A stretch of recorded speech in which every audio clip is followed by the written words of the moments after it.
pada hari ini kami akan membahas suatu topik yang cukup menarik, yaitu terkait ekologi administrasi publik.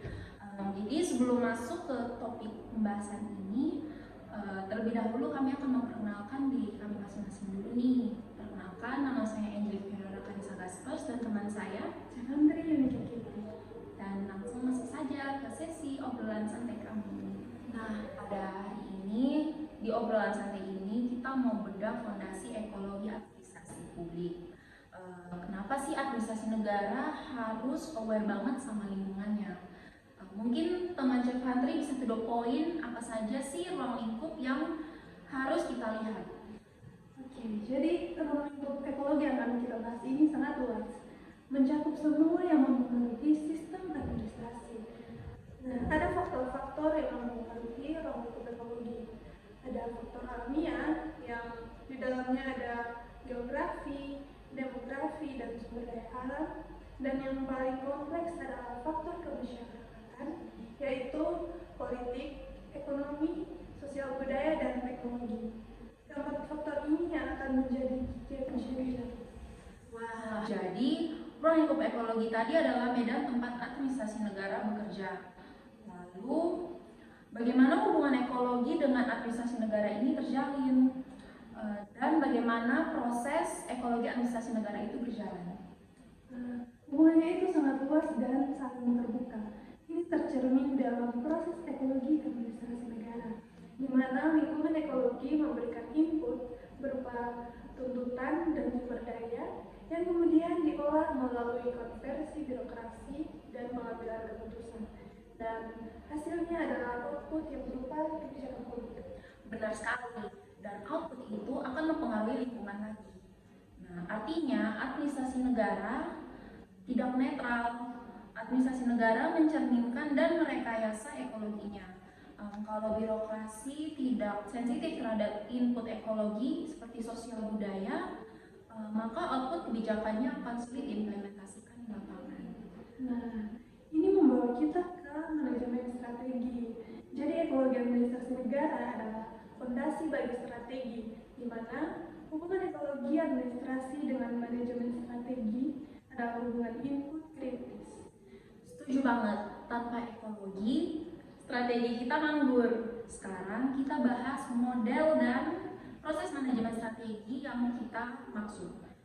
Strategi publik biasanya melalui siklus ini kan? Ya, dan model utamanya adalah rasional komprehensif yang mencakup analisis lingkungan, kemudian ada perumusan visi, misi, dan tujuan, lalu formulasi strategi, di mana di situ ada pemilihan tindakan yang akan dilakukan, kemudian ada implementasi, dan yang paling terakhir ada evaluasi dan kontrol. Wah, pada intinya ekologi administrasi adalah tahap pertama, di mana strategi adalah upaya agar organisasi publik terus adaptif terhadap lingkungan atau ekologi itu sendiri yang terus berubah-ubah. Kalau lingkungan politik berubah, strategi harus ikut geser. Nah, sekarang kita lihat Indonesia nih. Kalau menurut teman Chef Andri sendiri, bagaimana sih perilaku administrasi dipengaruhi oleh lingkungan yang kita bahas tadi? Oke, jadi perilaku administrasi kita bisa lihat dari cara CPNS mengambil keputusan dan bertindak saat didikta oleh tekanan ekologis organisasi, karena administrasi publik adalah sistem yang sangat terikat dalam hukum dan politik. Hal ini memunculkan perilaku yang khas dari mereka. Wah, betul banget nih. Perilaku yang muncul seringkali prosedural, hati-hati, dan menghindari resiko. Ini bukan karena malas, tapi karena tekanan akuntabilitas ganda, di mana hukum dan publik sangat tinggi. Kalau sampai salah, sanksinya bukan cuma rugi profit, tapi bisa diproses hukum dan dicopot secara politik. Ya, jadi ekologi administrasi membentuk norma perilaku. Jika lingkungan ekologisnya koruptif, maka perilaku administratif cenderung koruptif. Dan jika lingkungan menuntut transparansi, maka perilaku administrasi juga akan bergerak ke arah yang lebih open government. Nah, mari kita breakdown dua lingkungan utama ini. Apa sih yang membedakan lingkungan organisasi publik dengan lingkungan organisasi bisnis? Ini kan adalah dua ekologi yang sangat berbeda. Ya, betul. Jadi ada beberapa fitur pembeda antara lingkungan publik dan organisasi bisnis. Yang pertama dari tujuan utama. Di sini sangat berbeda karena lingkungan organisasi publik sendiri lebih berfokus pada pelayanan publik dan kesejahteraan umum.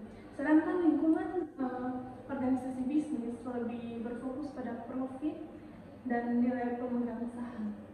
Dari tekanan kunci, organisasi publik sendiri lebih berfokus pada politik, hukum, dan akuntabilitas sosial. Sedangkan lingkungan organisasi bisnis lebih berfokus pada persaingan pasar, teknologi, dan konsumen. Yang terakhir dari pendorong perilaku. Administrasi publik lebih berfokus pada legitimasi, keadilan, ketaatan prosedur, sedangkan pada organisasi bisnis lebih berfokus pada efisiensi, inovasi, dan kecepatan. Wah, semuanya jadi jelas nih bahwa lingkungan organisasi publik itu didominasi oleh otoritas dan regulasi, di mana dia harus melayani semua orang dan dia tidak bisa memilih.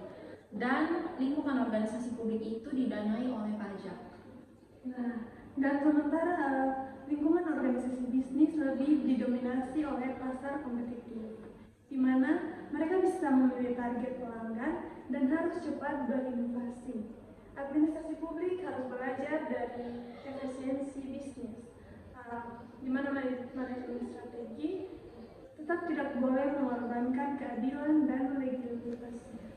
Jadi teman Angelik, administrasi negara yang sukses adalah administrasi yang mampu mendatangkan ekologi, menjadikannya dasar strategi, memastikan proses konferensi berjalan dengan baik, dan mendorong perilaku yang adaptif tetapi tetap etis, sambil memahami perbedaan unik lingkungan kerjanya. Wah, menarik banget nih teman-teman. Jadi ekologi itu bukan cuma sekedar teori, tapi reality check untuk semua administrator. Terima kasih banyak ya teman Cevantri yang sudah bersama saya mengobrol tentang ekologi administrasi publik ini. Di mana obrolan ini sangat berbobot ya teman. Iya, sama-sama.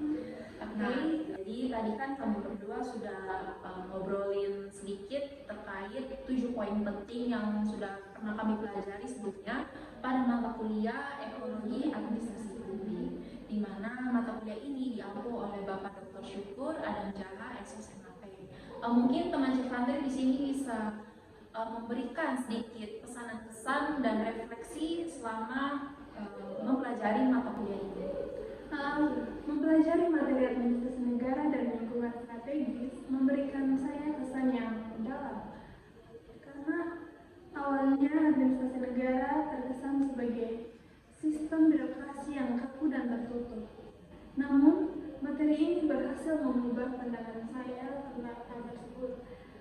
Saya menyadari bahwa administrasi publik justru merupakan sistem yang hidup dan dinamis, yang terus berinteraksi dengan lingkungan politik, ekonomi, sosial, dan teknologi.